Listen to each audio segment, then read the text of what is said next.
11व्या श्लोकाला सुरुवात करूयात. जगी सर्व सुखी असा कोण आहे, विचारे मना तूची शोधून आहे. मना तूची रे पूर्व संचित केले, तयासारखे भोगणे प्राप्त झाले. अतिशय प्रसिद्ध असा श्लोक आहे. साधा सोपा सरळ असा आहे.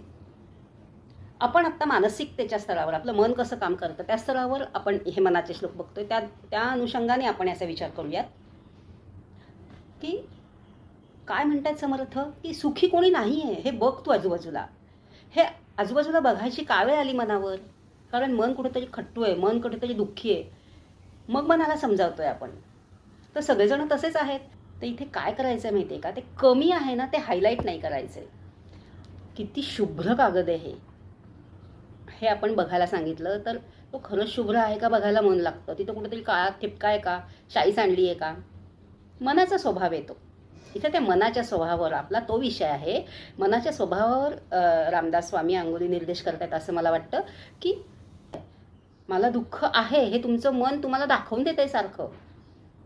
म्हणून मनाचं फार ऐकायचं नाही. पण मागच्या वेळेस पाहिलं की दरवेळेस ते खरंच सांगतं असं नाही. माझ्याकडे काय आहे, लॉ ऑफ मॅनिफेस्टेशन आत्ताच्या भाषेमध्ये, किंवा लॉ ऑफ अट्रॅक्शन.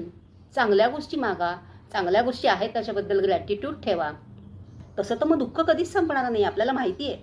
आणि का संपणार नाही पुढच्या 2 ओळीमध्ये येत आहे की तूची रे पूर्वसंचित केले. इथेही आपण रोजच्या आयुष्यातली उदाहरण घेऊयात. कारण आपण रोजचं आयुष्य जगणं सोपं कसं करायचं आहे ते होत आहे. अवेअरनेस इथं ठेवायचं आहे.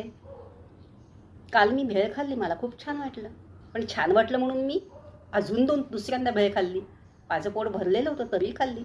कारण इतकी छान होती. पुन्हा कधी मिळेल माहिती नाही बाबा या रस्त्यावरची, इथं कधी येऊ आपण म्हणून. आज माझ्यावर लंघन करायची वेळ आलेली आहे. अवेअरनेसनी कर्म करूयात. त्याची फळं काय आहेत हे आपल्याला कळायला पाहिजे.